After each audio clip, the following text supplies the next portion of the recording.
So let's begin with the end. Um, Here on 3rd Street in Long Beach, and in California, in the United States, in the world, and everywhere else in the physical and non-physical universe is only one game. I call it awakening. Jesus called it follow me and get to the Father. And call it anything you want, but there's only one game. And everything else is just circling around that game. So the project is called All the Things We Cannot Say. There are many things that get people killed now. I spent 25 years in Mexico, and in Mexico you can't say anything because they'll shoot you. Here they will assassinate your reputation and manipulate you before they shoot you. So everyone knows now that the world is owned, controlled, run by demons. We call them psychopaths, but traditionally they're called demons. They're people who have forgotten how afraid they are of death. And they've turned that fear into, shall we say, perverse activity, enslaving everyone, manipulating, etc. And this group is highly intelligent. They're witches, and they control low levels of magic. They can appear in your dreams and blah, blah, blah. So we're not supposed to know about these guys because if we become too popular, like George Carlin was, they'll kill you. I'm not saying they killed George Carlin, but I think they did.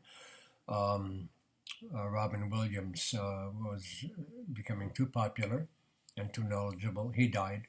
So this is highly suspicious. I know what happened, but I can't say it, because I haven't had the time to prove it, blah, blah, blah.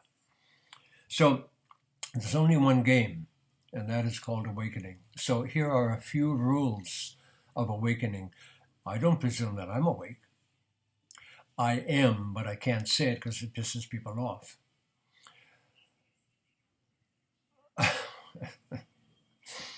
So when I was 23, I have no idea how I got these ideas. I wanted to understand what is the ego and what time is, the ego and time.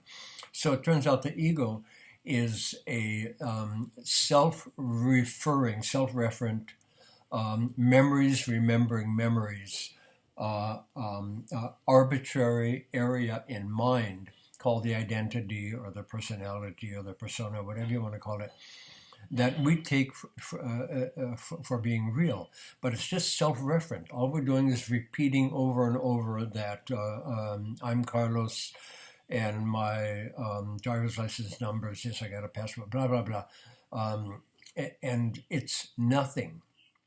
It's just an incredibly powerful cultural artifact that we have created in order to do business with each other and not murder each other. Basically, that's what the ego is.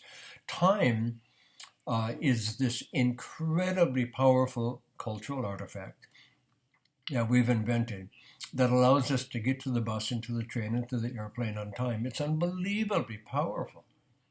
We create a future that doesn't exist. We remember a past that doesn't exist. And I'll explain this to you in a moment. And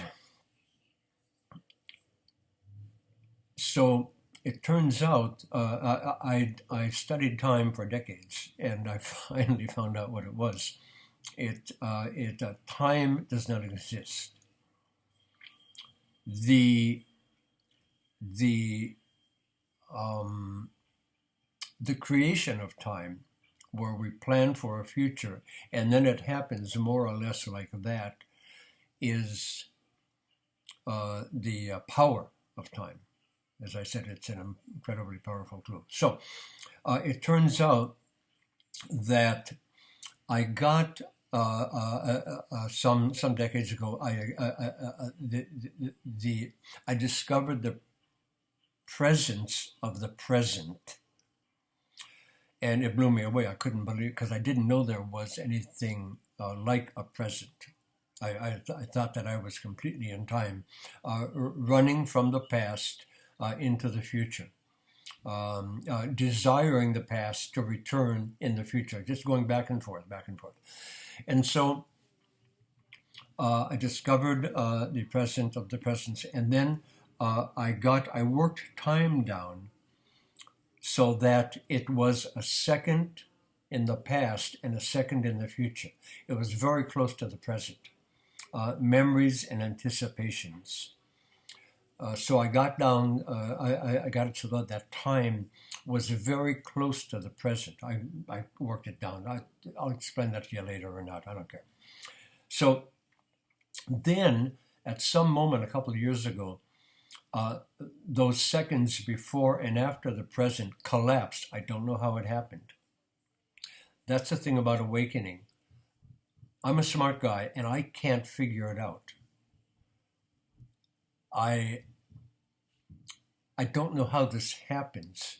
I think it's simply passion combined with intent. I have a lot of passion and a lot of intent. I'm able to focus a lot. So, but that's just a suspicion. I don't know how this happened. But in my mind, time collapsed into the present and became the present. So I knew that there was no time. I don't know how I knew it. Just that's the thing I want to underline. I don't know how this happened. I can assure you that it happened. Then, after a few months, to my surprise, again, I don't know how this happened, this present with time in it. In other words, time disappeared. There was only the present. From moment to moment, that's all I had. It was like a razor's edge. That present, after a few months, exploded in my mind into everything. Not into the world or into the solar system or into the galaxy, into everything. I knew that the present, look at, I've got a degree in language. I got a doctor's degree in language. I'm supposed to be a word expert because I've studied words all my life. I do not have the words to talk about this. I don't know how to say it. But the experience is that I know that the present, everything is in the present, but not in the present. Everything is presence. Big difference. It's like thinking you're awake and being awake.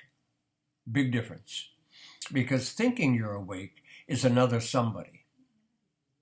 And in order to be awake, nobody can be there. Because the ego, the identity, a somebody, cannot exist in this field of energy that I call the present. You can't be somebody in the present because the present will burn you up. It's indescribable. I call it blind walking. I call it the surprise. I call it not knowing what I'm going to do, say, or think, or feel from one moment to the next.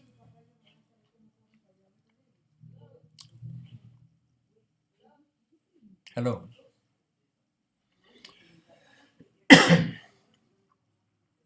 So, if and when the present is presence, and presence is all there is, and there is a theory in the new physics where the present exploded into everything. And it's not that everything was in the present, or the present was in everything. The present is everything. There's, in the new physics, there's an idea that the what we call the world, manifestation, existence, comes into existence, what we call an instant, but it's not an instant. This is what I cannot understand. I know it, but I can't understand it. It is, and then it disappears. It is and it isn't in what we call a really fast moment. But there's something called simultaneity, and then there's something called true simultaneity. And true simultaneity I cannot understand, because everything, when the present becomes everything, then everything is simultaneous. That's why I have no desire or need to travel in space with a physical body, because the non-personal mind, the non-egoic mind, the mind that is not bound by fear, which is what the ego is. It's bound by fear. Fear is not bad. It's just that we don't dare be something beyond a certain limit, because we're afraid of death or pain or whatever. So the unbound mind, which is the mind of God, it's the same thing, is everywhere all at the same time. All I have to do is, I don't want to say me, but I mean all we have to do is imagine and not be limited by fear, and we are there. That's how simultaneity works. And I'm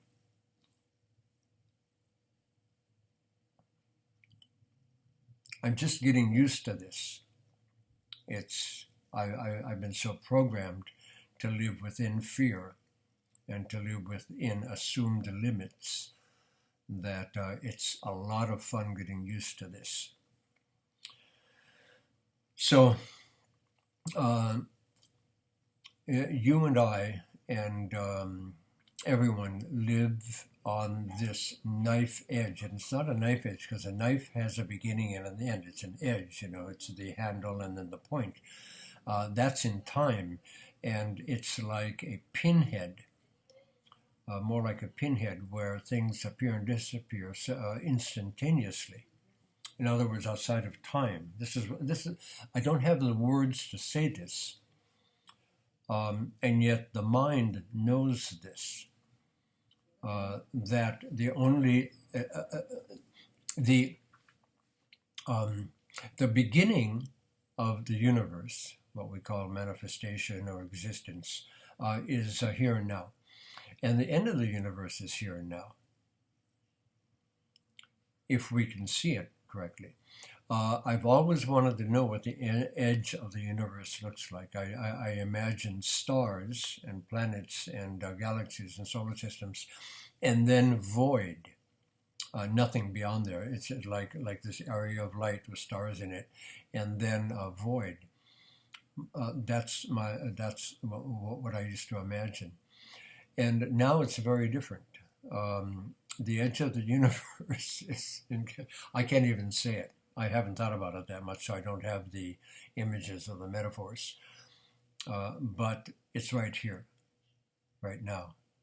And I suspect, some of us suspect, that we live on the edge of manifestation or existence all the time.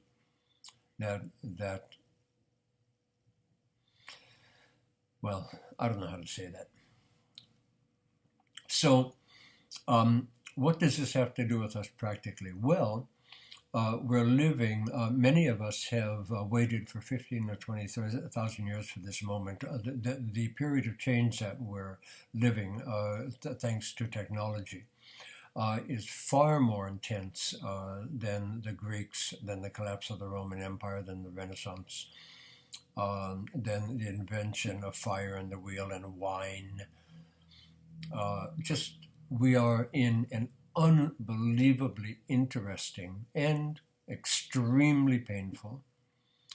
So painful I have to monitor, because the human pain is so great now that it's like it can destroy me. So I have to keep it sometimes at a little distance because it's just too much.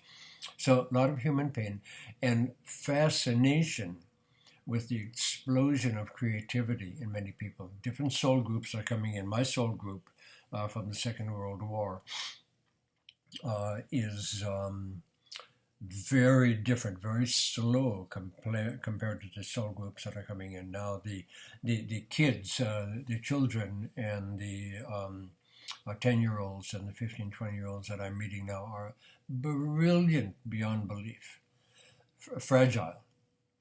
I mean, suicide's a big thing now, drug addiction, alcohol addiction, neurosis, psychosis, all this shit is very, I mean, it's, I don't understand how much pain is necessary in order for physical existence to be, but it's very intense. And yet, the payoff is so, the possibility, in fact, of waking up as a physical being is so fantastically unimaginable that you're physical, subject to death, subject to pain, subject to fear, and you're in heaven at the same time. You see, heaven is existence now. When, like decades ago, I was walking down the street and I realized that existence exists. It blew me away. I couldn't believe that I just had that idea. And there are seminal ideas that stick in the mind. And now I know that if you want to be thankful for anything, just realize that you exist, and then take the next step and realize that existence exists, which is inconceivable. Nobody can understand how existence can exist from nothing, something. Just try it. I dare you. You don't have to believe anything I say. I dare you to try this stuff out. Now, this is not for everybody, that's for sure. You have to be strong, emotionally strong in your identity to be able to disappear. Well, now isn't that interesting how this shadow has come? And I have no idea where it came from.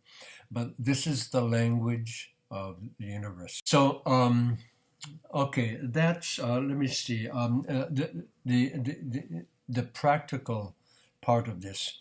We've been waiting for, I have certainly, and many of us have been waiting 15, 20,000 years for this moment, because it's so easy to jump dimensions now. I mean, you've got all this human pain, which is unbelievable. Everyone's murdering everybody.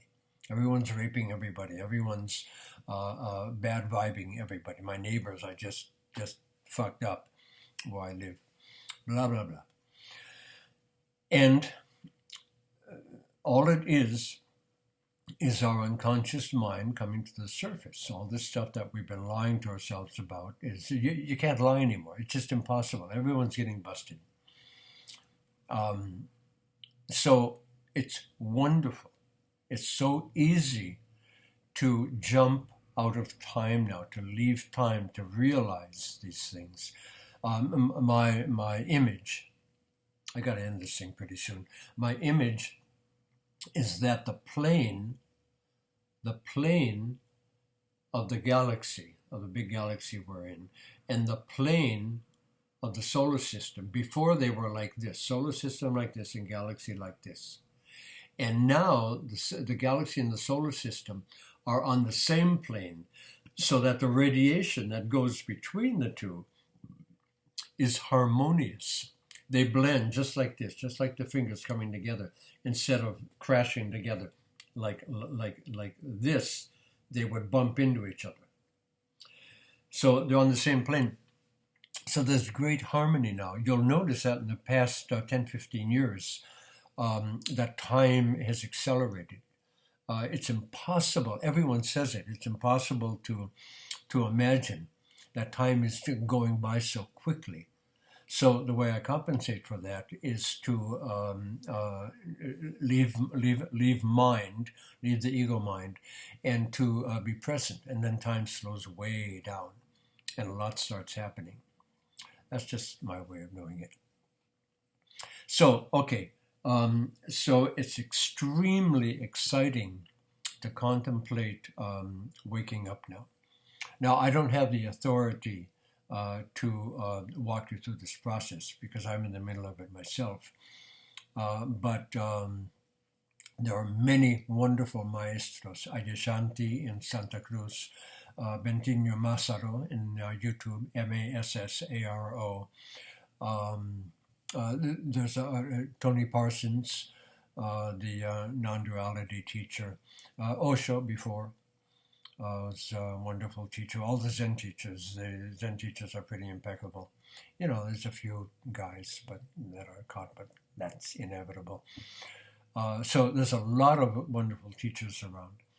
But I can assure you, what I'm doing now is I can assure you that awakening exists, and that it will be the biggest thing that you can imagine in your life, because you'll cease being you and you'll become something else that is unimaginable. I don't have the words for it,